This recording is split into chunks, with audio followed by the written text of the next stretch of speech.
አሰልጣኝ ሚኬል አርቴታ ስለ ፓሪስ ሰን ጀርሜን እጅግ ተጠባቂ ንግግራቸውን አደረጉ። የፒኤስጂው አሰልጣኝ ሉዊስ ኤንሪኬም ስለ አርሰናል ተናግረዋል። አሰልጣኝ ሚኬል አርቴታ ስለ ፓሪስ ሰን ጀርሜን ምን አሉ? እንደዚሁም ደግሞ የአርሰናል አመራሮች ለሚኬል አርቴታ አይተውት የማያውቁት ከፍተኛ ድጋፍ ሊያደርጉላቸው እንደሆነ ተሰምቷል። የሚያደርጉላቸው ድጋፍ ዝርዝርም ዛሬ የምንመለከታቸው ጉዳዮች ናቸው። እንደዚሁም በመድፈኞቹ ቤት ውላቸውን የሚያራዝሙ ተጫዋቾች በቅርቡ የታወቁ ሲሆን አዲሱ ስፖርቲንግ ዳይሬክተር አንድሬ ቤርታም በዚህ ጉዳይ ከፍተኛ ስራ እየሰሩ እንደሆነ ተሰምቷል። አብረን የምንመለከተው ነው። ሰላም ጤና ይስጥልኝ ውድ አድማጭ ተመልካቾች፣ የአብርሃም ፍቅሬ ነኝ። የዕለቱን ወሳኝ ጥንክሮች ወደ እናንተ ለማድረስ የስቱዲዮ ሰዓቴን አክብሬ ተገኝቻለሁ። በነገራችን ላይ በርካቶቻችሁ የዩቲዩብ ቻናሌን ሰብስክራይብ ሳታደርጉ ቪዲዮዎችን ትመለከታላችሁ። እስኪ አንድ ጊዜ በአክብሮት የደውል ምልክቷን በመጫን ቤተሰብ እንድትሆኑ በአክብሮት ልጋብዛችሁ። እንደዚሁም ቪዲዮው ለበርካቶች እንዲደርስ እንደተለመደው ላይክ በማድረግ ጀምሩ። በቀጥታ ወደ መረጃዎች ወስዳችኋለሁ። ከአርቴታ ንግግርና የአርሰናል ድጋፍ ምን ይመስላል ከሚለው በፊት መድፈኞቹ የወሳኝ ተጫዋቾቻቸውን ውል ለማራዘም ከፍተኛ ስራ እየሰሩ እንደሆነ ተሰምቷል። የሰሜን ለንደኑ ክለብ አርሰናል እንግዲህ በዘንድሮ የውድድር ዓመት በዋናው ቡድን ውስጥ ከታዩ እጅግ ውጤታማ ወጣት ተጫዋቾች የመስመሩ ተከላካይ ማይልስ ሉዊስ ስኬሊ እንግዲህ ተጠቃሽ ነው።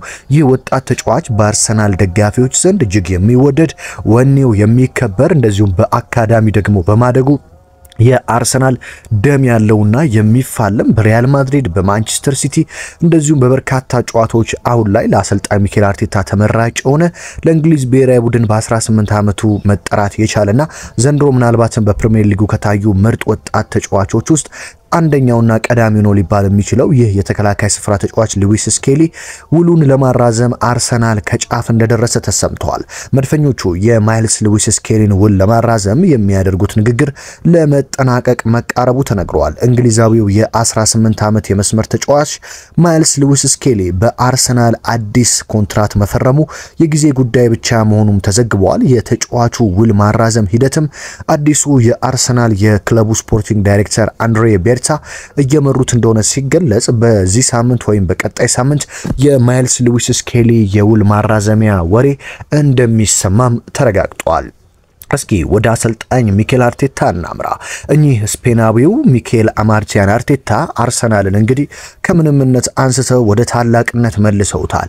በታላላቅ ቡድኖች ፊት ሁልጊዜ የሚብረከረከውና ማሸነፍ የማይችለው አርሰናል አሁን በአውሮፓ የሚገኙ ምርጥ ቡድኖችን ሁሉ ያለምንም ፍርሃትና መንቀጥቀጥ መርታትና ከትልልቅ ውድድሮች ማሰናበት እንደሚችል አሳይተዋል። ታዲያ አሰልጣኝ ሚኬል አርቴታ ከጋዜጠኞች ጋር ቆይታ ያደረጉ ሲሆን የአርሰናል ዋና አስተዳደሮች ግን ለሚኬል አርቴታ ከፍተኛ ድጋፍ ሊያደርጉላቸው እንደሆነ ነው የተሰማው። ከዚህ ቀደም እንግዲህ አሰልጣኝ ሚኬል አርቴታ በርካታ ጥያቄዎች ተጫዋቾች እንዲፈርሙላቸው ለአመራሮች ቢጠይቁም እንደ ፍላጎታቸው ያህል ተጫዋቾች አይፈርሙላቸውም ነበር። አሁን ግን ክለቡን ወደ ታላቅነት ማምጣታቸውን ተከትሎ የሰሜን ለንደኑ ክለብ አርሰናል በሚቀጥለው ክረምት የዝውውር መስኮት ለአሰልጣኝ ሚኬል አርቴታ ፍላጎታቸውን ለማሟላት መዘጋጀቱ ተገልጿል። አርሰናል በዝውውር መስኮቱ ንቁ ተሳትፎ እንደሚያደርጉና ትልልቅ ዝውውሮች ሊኖሩ እንደሚችሉ ፋብሪዚዮ ሮማኖ ተናግሯል። የማርቲን ዙቤሜንዲ ዝውውር ቅድሚያ እንደሚሰጠው የተገለጸ ሲሆን አዲስ የፊት መስመር አጥቂም ያስፈርማሉ ተብሏል። በሌላ በኩል የፊት መስመር ተጫዋቾች እንደዚሁም የመስመር አጥቂዎችም ሌሎችም የሜዳ ክፍሎች ላይ አሰልጣኝ ሚኬል አርቴታ የሚፈልጓቸውን ተጫዋቾች አርሰናል እንደሚመለከትና በትላልቅ ገንዘብ እንደሚያስፈርሙላቸው ቃል ተገብቶላቸዋል። አሰልጣኝ ሚኬል አርቴታ እስካሁን በክለቡ ያልተደረገላቸው ነገር በሚቀጥለው ክረምት እንደሚደረግላቸው የተረጋገጠ ሲሆን የሚመጣው ክረምትም ለአርሰናል ትልልቅ የዝውውር ዜናዎችን ይዞ እንደሚመጣ ተረጋግጧል። ይህም ታዲያ ለአርሰናል እጅግ ወሳኝ ነው። ምክንያቱም የአጥቂ መስመሩ መሳሳት ባለፉት 3 ዓመታት በፕሪሚየር ሊጉ ሁለተኛ እንዲወጣና ዋንጫ እንዲያጣ ምክንያት ሆኖታል። ስለዚህ ወሳኝ ተጫዋቾች ከፈረሙለት አርሰናል የፕሪሚየር ሊጉን ዋንጫ የማያሳካበት ምንም ምክንያት የለም ሲሉ በርካቶች እየተናገሩ ይገኛሉ። አሰልጣኝ ሚኬል አርቴታ ስለ ፓሪስ ሰን ጀርሜን ምን አሉ? የመድፎ አለቃ ሚኬል አማርቲያን አርቴታ ከማንቸስተር ዩናይትድ የኢሮፓ ሊግ ጨዋታ መማር አለብን ብለዋል። ከፒኤስጂ ስላለባቸው ተጠባቂ ቻምፒዮንስ ሊግ ጨዋታ ያነሱት ሚኬል አርቴታ ሁለተኛውን ዙር በሜዳችን ብንጫወት እመርጥ ነበር ብለዋል። በነገራችን ላይ አርሰናል ከሪያል ማድሪድም ጋር ሲጫወት የመጀመሪያ ጨዋታውን በሜዳው ሁለተኛውን ጨዋታው ደግሞ ከሜዳ ውጪ በሳንቲያጎ በርናባው ማድረጉ ይታወሳል። የፓሪስ ሰን ጀርሜኑም ጨዋታ እንግዲህ የመጀመሪያው ጨዋታ በኤምሬትስ የሚደረግ ሲሆን የመልሱ ጨዋታ ደግሞ በፓሪስ ሰን ጀርሜን ስቴድ ደ ፍራንስ ስቴዲየም የሚደረግ ይሆናል። ታዲያ የዩሮፓ ሊግ ጨዋታዎችን በምሳሌነት አንስተው እነ ማንቸስተር ዩናይትድ ሁለተኛውን ጨዋታ በሜዳቸው በመጫወታቸው በቡድናቸው ላይ ጫና አሳድረው ማሸነፍ ችለዋል። እኔም የመልስ ጨዋታዎችን በሜዳዬ ባደርግ እወድ ነበር ሲሉ ተናግረዋል። የመልስ ጨዋታዎች እንግዳ ነገር ሊያስመለክቱ ይችላሉ። ከነዚህ ሁኔታዎች መማር ያስፈልጋል። ነገር ግን አንድ የወጣ ድልድል ስለሆነ ምንም ማድረግ አንችልም፣ ጠንክረን መዘጋጀት አለብን ብለዋል። ሊቨርፑል በዚህ ሳምንት ሻምፒዮን ይሆናል ወይ ተብለው ሲጠየቁ ጨዋታችንን እናሸንፋለን፣ ሊቨርፑልም ሻምፒዮን አይሆንም ሲሉ መረጃቸውን ሰጥተዋል። ስለ ቶማስ ፓርቴ አሰልጣኝ ሚኬል አርቴታ ጥያቄ ቀርቦላቸው ነበር። ቶማስ ፓርቴ እንግዲህ በሪያል ማድሪዱ ጨዋታ ቢጫ ካርድ ተመልክቷል። ስለዚህ ለፓሪስ ሰን ጀርሜኑ ጨዋታ አይደርስም፣ ምን አሰባችሁ ተብለው ተጠይቀው ነበር። ታዲያ አሰልጣኝ ሚኬል አርቴታ የቶማስ ፓርቴ ጉዳይ እጅግ አሳዛኝ ነው ያሉ ሲሆን ነገር ግን በቦታው የሚሰለፉ አማራጮች ስላሉን እነሱን እንመለከታለን ብለዋል። ታዲያ ማንን ያሰልፋሉ? ጣሊያናዊው የመሃል ሜዳ ተጫዋች ጆርጊኒየም ተጎድቷል ተብሎ የተጠየቁት አሰልጣኝ ሚኬል አርቴታ የሱ ለጨዋታው መድረስ አጠራጣሪ ነው፣ ዶክተሮች ነው እሱን የሚወስኑት። ነገር ግን ከሱም ውጪ ሌሎች በቶማስ ፓርቴ የሚጫወቱ ተጫዋቾች ስላሉ ምን ያህል ደቂቃ ይጫወታሉ፣ እነማን ይሰለፋሉ የሚለውን ከኢፕስዊች ታውን ጨዋታ በኋላ ቁጭ ብለን የምናስብበት ጉዳይ ነው ሲሉ ተናግረዋል። ሁሉንም ነገር ግልጽ አድርጌ መናገር አልፈልግም፣ ምክንያቱም ደግሞ ዓላማና እቅድህ በሙሉ ለተቃራኒ ቡድን አይነገርም። ስለዚህ ከኢፕስዊች ታውኑ ጨዋታ በኋላ ማን መሰለፍ እንዳለበት እወስናለሁ ያሉ ሲሆን በርካቶች ማይልስ ሉዊስ ስኬሊ የመጀመሪያ የመጫወቻ ስፍራው የአማካኝ በመሆኑ እሱን ከመስመር ተከላካይነት አንስተው አማካኝ ያደርጋሉ ወይ ተብለው የጠየቋቸው ሲሆን አሰልጣኝ ሚኬል አርቴታ ግን ምንም የወሰንኩት ውሳኔ የለም፣ ማይልስ ሉዊስ ስኬሊ ይሰለፍ ወይስ ማን ይሰለፍ የሚለውን አልወሰንኩም ያሉ ሲሆን በተለይም ደግሞ ጣሊያናዊው ተከላካይ ሪካርዶ ካላፊዮሪ በፒኤስጂው ጨዋታ ወደ ሜዳ መለስ ስለሚችል የዛኔ ሉዊስ ስኬሊን ወደ አማካኝ ስፍራ ሊያመጡት ይችላሉ ተብሎ ተገምቷል። ጣሊያናዊው የመድፈኞቹ የተከላካይ ስፍራ ተጫዋች ሪካርዶ ካላፊዮሪ እንግዲህ አርሰናልን ባለፈው የክረምት ዝውውር ከተቀላቀለ በኋላ በተደጋጋሚ ጉዳት ምክንያት ተገቢውን አገልግሎት እየሰጠ አይደለም። በዚህም እንግዲህ የመድፈኞቹ ተጫዋቾች ካላፊዮሪን እየረሱት ነው ማለት ይቻላል። ጣሊያናዊው ተከላካይ እንግዲህ በፓሪስ ሰን ጀርሜን ጨዋታ ግን ወደ ሜዳ ሊመለስ እንደሚችል አሰልጣኝ ሚኬል አርቴታ የገለጹ ሲሆን ሁሉም ነገር በትክክለኛው መንገድ ከተጓዘ ለፒኤስጂ ጨዋታ ይመለሳል ብዬ አስባለሁ ሲሉ አርቴታ ተናግረዋል። አሰልጣኝ ሚኬል አርቴታ አክለውም ካላፊዮሪ ሜዳ ላይ እንቅስቃሴዎችን ማድረግ መጀመሩን አረጋግጠው ትንሽ ቀደም ብሎም ከፓሪስ ሰን ጀርሜኑ ጨዋታ በፊት ሊመለስ እንደሚችል ገልጸዋል። የፒኤስጂው ጨዋታ እጅግ አጓጊና የምንጠብቀው ነው፣ ምክንያቱም ደግሞ ባለፉት 16 ዓመታት ያላደረግነውን ትልቅ ገድል መስራት የምንችልበት ነው ያሉ ሲሆን ፓሪስ ሰን ጀርሜንን ከዚህ በፊት በሜዳችን አስተናግደን 2-0 አሸንፈናል። አሁንም ማሸነፍ የምንችል ይመስለኛል ሲሉ ተናግረዋል። የፓሪስ ሰን ጀርሜኑ አሰልጣኝ ሉዊስ ኤንሪኬ ደግሞ ስለ አርሰናል ተከታዩን ሐሳብ አንስተዋል። የፓሪስ ሰን ጀርሜኑ አሰልጣኝ ስለ አርሰናል ምን አሉ? አርሰናል በአሁን ሰዓት በአውሮፓ ካሉ ምርጥ ቡድኖች አንዱ ነው ብዬ አስባለሁ። አርሰናል ከኳስ ጋር ያላቸው ቁርኝት የተለየ ነው። በኳሱ ቁጥጥር አውሮፓ ውስጥ ከሚገኙ ክለቦች ከፍተኛ ደረጃ ላይ የሚገኝ ቡድን ነው።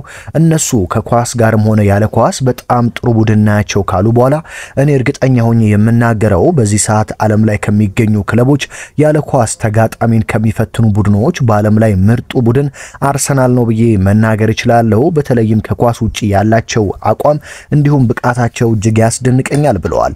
ቡድኑ የሚጫወትበት መንገድ ስንመለከት ትክክለኛ ማንነት ያለውና ብዙ ጠንካራ መገለጫዎች ያለው ቡድን ነው ያሉት ሉዊስ ኤንሪኬ እኛ ከነሱ ጋር በተወሰነ መልኩ ተመሳሳይ ነን፣ ግን ደግሞ የተለያዩ ያጫወት ዘይቤዎች አለን ብለዋል። በዚህ ሰዓት የትኛውን ቡድን ሆነ አሰልጣኝ ተቃራኒ ሆነ መግጠም የማትፈልገው ክለብ ማነው ተብሎ ቢጠየቅ መልሱ አርሰናል ነው። ከአርሰናል ትልቅ ፈተና እንደሚጠብቀን አውቃለሁ። ስለዚህም ለዛ ጨዋታ በከፍተኛ ሁኔታ ለመዘጋጀት እያሰብን ነው። ከፍተኛም ዝግጅት ለመድፈኞቹ እያደረገን እንገኛለን ብለዋል። የፓሪስ ሰን ጀርሜኑ አሰልጣኝ ሉዊስ ኤንሪኬም ለአርሰናል ከፍተኛ የሆነ አድናቆት እንዳላቸውም ተናግሯል። የመድፈኞቹ ቁጥር 1 ግብ ጠባቂ ዴቪድ ራያም ስለ ፓሪስ ሰን ጀርሜን ጨዋታ እንዲህ መልሷል። ከትልቅ የጥሎ ማለፍ ጨዋታ ወደ ሌላ ትልቅ የጥሎ ማለፍ ጨዋታ ተሸጋግረናል።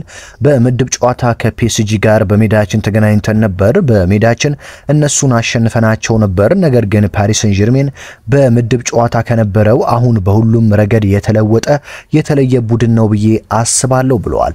ወደ ዋንጫ ለማለፍ ከፊታችን የሚገኙት እነሱ ናቸው።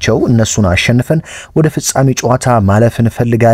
ይህ ጨዋታ ለኛ ትልቁ ጨዋታ ነው። ምክንያቱም በምድብ ጨዋታ በሜዳችን ያሸነፍነው ቡድን በዚህ ሰዓት የተለየና ለተጋጣሚ ፈታኝ ቡድን መሆኑን ከምድብ ጨዋታ በኋላ ምን ያህል እንደተለወጡ ደረጃቸውን ከፍ ማድረግ እንደቻሉ ቡድኑ የመጣበትን መንገድ መለስ ብለን ከተመለከትነው ቡድኑ ምን ያህል የተደራጀ ቡድን እንደሆነ ምን ያህል እንደተሻሻሉ የመጡበትን መንገድ ካስተዋልን ጠንካራ ቡድን እንደሆኑ በቀላሉ መረዳት እንችላለን።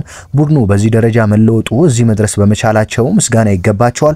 ምክንያቱም እዚህ ለመድረስ የመጡበት መንገድ ያሳኳቸው ድሎች ጥንካሬያቸውን በቀላሉ ትረዳለህ ብለዋል።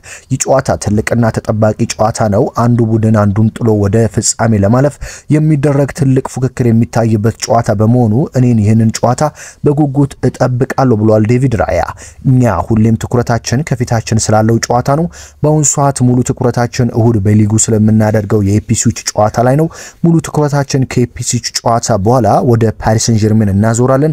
በዛ ጨዋታ ምን እንደሚከሰት አብረን እንመለከታለን ሲል የመድፈኞቹ ድንቅ ጠባቂ ዴቪድ ራያ ተናግሯል። በነገራችን ላይ ነገ አርሰናል ከኢፕስዊች ታውን ጋር ከተጫወተ በኋላ አንድ ሳምንት ብቻ እረፍት ካደረጉ በኋላ በቀጣይ ሳምንት ማክሰኞ በኤምሬትስ ስቴዲየም አርሰናል ከፓሪስ ሰን ጀርሜን ተጠባቂ ጨዋታውን ያደርጋል። ታዲያ አርሰናል ፓሪስ ሰን ጀርሜንን ማሸነፍ የሚችል ከሆነ እጅግ ተጠባቂ ወደ ሆነው የአውሮፓ ቻምፒዮንስ ሊግ ፍጻሜ ማለፍ ይችላል። አርሰናል በሜዳው ከዛ በደርሶ መልስ በሳምንቱ ፓሪስ ሰን ጀርሜንን በሜዳው ካሸነፈና ለፍጻሜ ካለፈ በርካቶች አርሰናል ምናልባትም ዘንድሮ የአውሮፓ ቻምፒዮንስ ሊግን ወደ ቤቱ ሊያመጣ ይችላል ብለዋል። መድፈኞቹ አንድ ጊዜ በአውሮፓ ቻምፒዮንስ ሊግ ከባርሴሎና ጋር ፍጻሜ ደርሰው የተረቱ ሲሆን መድፈኞቹ በበርካታ ባላንጣ ደጋፊዎች የአውሮፓ ቻምፒዮንስ ሊግ የላችሁም በሚል ይተቻሉ። ይህንን ታሪክ ለመቀልበስና የአውሮፓ ዋንጫን ወደ ካዝናቸው ለማግባትም ትክክለኛው መንገድ ላይና ትክክለኛው ድል በእጃቸው አለ ተብሎ ይገመታል። ውድ አድማጭ ተመልካቾች የዕለቱን ወሳኝ ጥንክር ወደ እናንተ አደረስኩ። አብርሃም ፍቅሬ ነበርኩ። ቻናላችን በአጭር ጊዜ እጅግ ተወዳጅነትን አትርፏል። ከሀገር ውስጥ ከሀገር ውጭም ያላችሁ ቤተሰብ ስለሆናችሁ ከልብ ያመሰግንኩ። ለቻናሌ አዲስ ሆናችሁ የደውል ምልክቷን በመጫን ቤተሰብ እንድትሆኑ አሁንም በአክብሮት ጋብዛለሁ። በሌላ መረጃ በሌላ ጥንክር እስከምንገናኝ ሰላም ተመኘውላችሁ።